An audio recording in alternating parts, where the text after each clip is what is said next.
ना तुम करोड़पति हो जाएंगे आप लोगों को। आपने सीधा बोल दिया, हम थोड़ा घुमा के बोलेंगे वही बात, लेकिन आपको समझ में आएगी। हम ठाकुर जी की सेवा इसलिए करते हैं ताकि उनको सुख प्रदान कर सके। हाँ कि नहीं? अरे बोलो, क्या आप ठाकुर जी की सेवा इसलिए करते हैं ताकि उनको दुख मिले? अरे बोलो, जिसके घर में भी ठाकुर जी क्या ये चाहते हो कि आप उनको दुख मिले? नहीं, उनके सुख के लिए कि हम ठाकुर जी के लिए क्या कर सकते हैं। उन्होंने हमारे लिए तो इतना कुछ कर दिया कि उन्होंने हमें इतना सुंदर शरीर दे दिया, सुंदर निरोगी शरीर दे दिया। अब और हमारे घर पर वो आ गए, इससे बड़ी उनकी क्या कृपा है। लेकिन अब हम उनको क्या सुख दे सकते हैं? चाहे वो सेवा के माध्यम से, चाहे वो कीर्तन के माध्यम से, चाहे मनोरथ उत्सवों के माध्यम से, हमको कितना सुख दे सकते हैं, कितना लाड़ लड़ा सकते हैं। भगवान की सेवा तो केवल लाड़ लड़ाने के लिए करते हैं, उनके सुख के लिए करते हैं। हाँ की ना? अरे बोलो, हाँ की ना? तो बोलो, जितने भी यहाँ लोग बैठे मेरे तरफ देखो, ठाकुर जी की सेवा उनके सुख के लिए करते हैं, उनको कोई दुख ना हो। लेकिन सबसे बात बताना, क्या आपके घर में ठाकुर जी सुख रूप से विराजित है? कोई ये कहते मेरे घर में ठाकुर जी बिल्कुल सुखी है, कोई दुख नहीं है।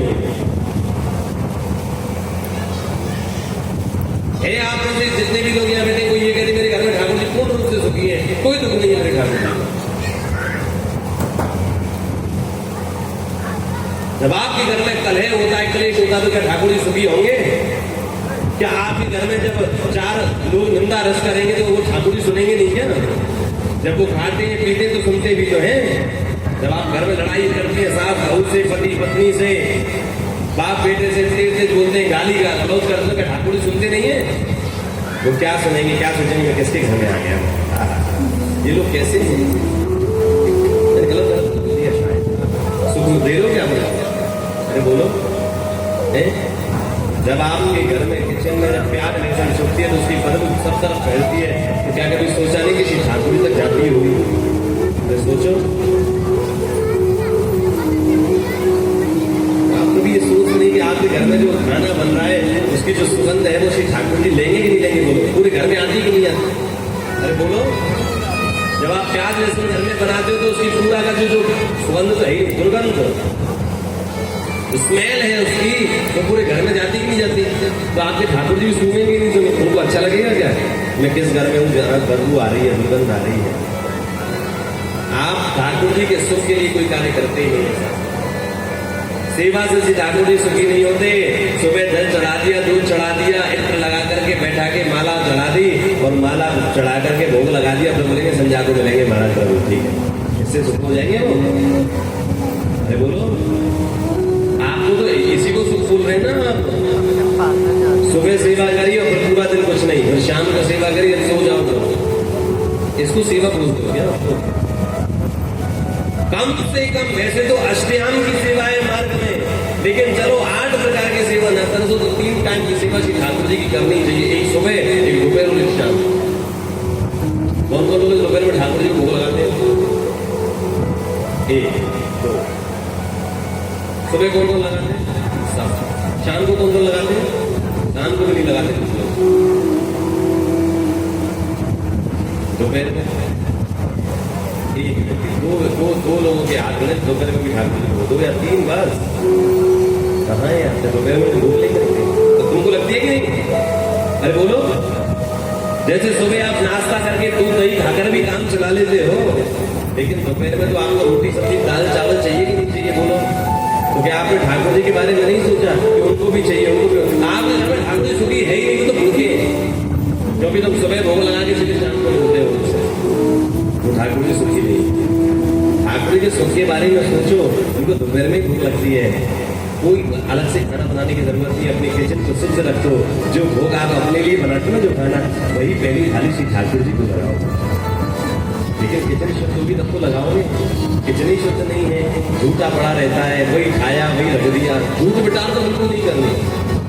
वो तो क्या करते हैं, सब्जी खाई झूठी है वही किचन में रखते,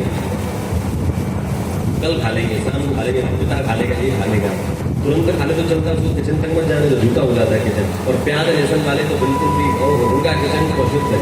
मैं वैसे प्याज लहसुन का विरोधी नहीं हूँ, कोई विरोधी नहीं, खूब खाओ, प्याज लहसुन खाने से पाप नहीं लगता। मुझे अगर ये कहिए कि प्याज लहसुन खाओ तो पाप लगता है, ऐसा बिल्कुल नहीं है। राजदर्शन करने से पाप नहीं लगता, क्योंकि सेवा में जरूर करे। इसलिए जो व्यक्ति सेवा कर रहे हैं ठाकुर जी की, उनको इनसे जरूर रहना चाहिए। आप लोग तो चकाचक खा रहे हो, मैं किसी को फोर्स नहीं कर रहा कि आप लोग मत खाओ, लेकिन कम से कम अपने ठाकुर जी के सुख का तो विचार करो कि हमारे ठाकुर जी घर में विराजित हैं, सुखी हो, इनको भी कष्ट ना दे। जब भी लड़ाई झगड़ा करो ना, तो ठाकुर जी के कानों में पहले रुई लगा के आना, तब करना, क्योंकि वो सुनेंगे तो बड़ा कष्ट। जब भी आप लोग गलत वार्ता करेंगे, कोई गलत विचार करेंगे, तो बड़ा कष्ट। जब भी आप घर में कुछ अभक्ष्य पदार्थ खाएंगे, तो बड़ा कष्ट होगा। किस घर में जितना सेवा करके पुण्य नहीं मिलेगा, उससे ज्यादा पाप ले जाओगे आप। तीनों लोगों का नायक है, 14 भुवनों का स्वामी है, उसको आपके घर की सेवा लेने की कोई पड़ी नहीं है, कोई पड़ी नहीं। भगवान को कोई भगवान कहे, ये भी उनको पड़ी नहीं है। आप भगवान को भगवान कह के मानो तो भी उनको कोई फर्क नहीं पड़ता है। मानो तो भी भगवान है, न मानो तो भी वो भगवान है ही। मानने से भगवान नहीं बनते, वो तो भगवान ही है। मानो तो भी, न मानो तो भी। आपके घर की सेवा केवल आपके लिए बैठे हो।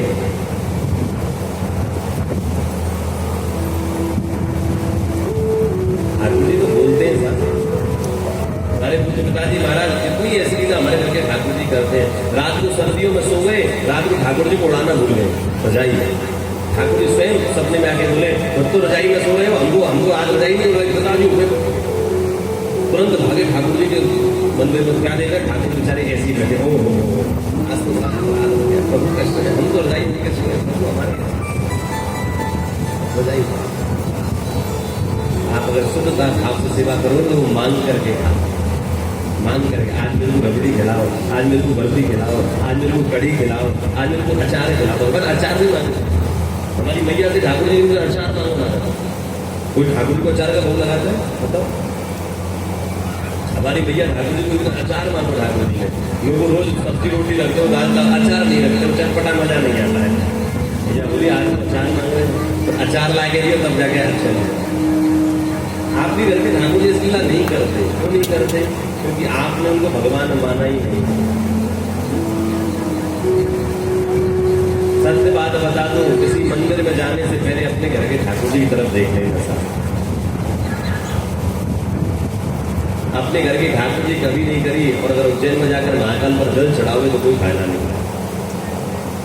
मैं इतना भी बोल दूं, अपने ठाकुर जी की सेवा कभी करी नहीं, अपने गिरिराज जी में दूध जा धारा लगा करके और दूध चढ़ाओ, कोई फायदा नहीं।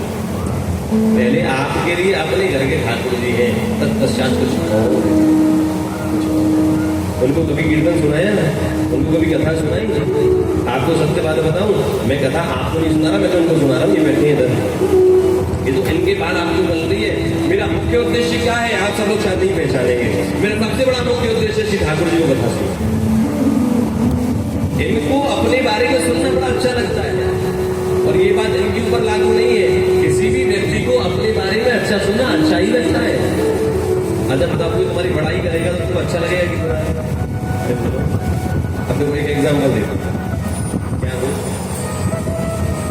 चलो आपके घर से रोटेट दे देता हूँ। आपके घर में बहू है, बेटा है, बहनें हैं, बेटियां हैं। अब एक दिन क्या हुआ, बहू बेचारी किचन में खाना बना रही। ध्यान से सुनिए, मैं एग्जाम्पल भी सटीक ही दूंगा, ध्यान से सुनना। मैं एग्जाम्पल भी ऐसे दूंगा आपको बढ़िया। अभी बेचारी खाना बना रही घर में, खाना बनाते बनाते तभी बंटू भी आ गया। बंटू भाई, मम्मी, हाँ मम्मी इधर आओ, मुझे आपसे कुछ बात करनी है। अच्छा आपने भी सुन लिया? अच्छा बहुत अर्जेंट बात है। अच्छा वही सामने नहीं करें, अंदर कमरे में चल, और आप लोग कमरे में लेके जाएं और कमरे को बंद और कर दें कमरा। सही बताना, जब अंदर तुम्हारी बात चल रही होगी तो बहू का कान कमरे में हुआ कि नहीं दरवाजे में? अरे बोलो, हाँ कि ना? अरे बोलो, अरे बोलो। देखो हाँ यहाँ कर रहे हैं भाई। बंटू भैया आए, मैया लगे कमरे, मैया बहुत जरूरी बात करनी, इधर आओ। यहाँ नहीं, मैया बोली बोल ध्यान कमरे। अब भाई जिनको खाना तो रोटी तो चली रह गई। अच्छा जब बात कर रहे तो नाम और आगे हो इनको ही सकता है कुछ और बात हो, लेकिन इन्हीं के बारे में बात कर रहे हैं जिन्होंने नाम और सुन लिया अपना, बहू ने अपना नाम और सुन लिया, मेरा नाम ले रहे पत्नी क्या बुराई हो, अब तो कान और अंदर का थोड़ा सा और भाई भाई पकड़े आगे ना। अच्छा अभी तक के मन में ऐसा पता नहीं क्या कह रहे हैं, मुझे नहीं बता रहे, अपनी माँ को बता रहे। अच्छा उसी समय इन्होंने सुनी बात, कान में सुनाई थी, लेकिन क्या सुनी, बंटू भैया जो है वो अपनी बहू की खूब तारीफ कर रहे हैं और तारीफ कर रहे हैं, और सासू भैया बहुत तारीफ कर रही है, हमारी बहू तो बहुत बढ़िया है, हमारे तो बहुत ऐसे समझते लोग तो बहुत बढ़िया है। सबसे बात बताओ, अभी तक ये जो कान लगा रही थी इनको रोना है जब अपनी कान लगा करके अपनी तारीफ सुनेंगे उनको रोना आएगा कि नहीं, या इनको अच्छा लगेगा कि नहीं लगेगा, अरे मैं तो सोच रही थी पता नहीं क्या करें, मेरी तारीफ कर रहे हैं, इनको अच्छा लगेगा कि नहीं? अरे बोलो, लौकिक में भी जब हम किसी लौकिक व्यक्ति की तारीफ करते तो उसको बड़ा अच्छा लगता है, बड़ा सुख प्रदान होता है। यही सेम कंसेप्ट से ठाकुर जी की कथा का है। इतना उनको खाने से आनंद नहीं मिलेगा, इतना उनको रहने से आनंद नहीं मिलेगा, साड़ी से आनंद, उनकी तारीफ से उनको आनंद मिलेगा। ऐसे श्री ठाकुर जी की कथा ये उनकी प्रशंसा है, उनकी तारीफ है, उनके गुणों का वाचन है, उनकी लीलाओं का वाचन है। तो एक बात जब उनके गुणों का वर्णन करेंगे, कैसा माखन खाते थे, कैसा रात, उनको आनंद आएगा कि नहीं आएगा? अरे भगवान का वेदों में नाम है प्रिय श्रवा। क्या नाम है? प्रिय श्रवा। प्रिय श्रवा का अर्थ है जिसको अपने बारे में प्रिय सुनना अच्छा लगता है, सभी है। इसलिए ये कथा केवल ठाकुर जी को सुनाने के लिए। आपने अपने घर में ठाकुर जी को भी कथा सुना है? भोग भले भैया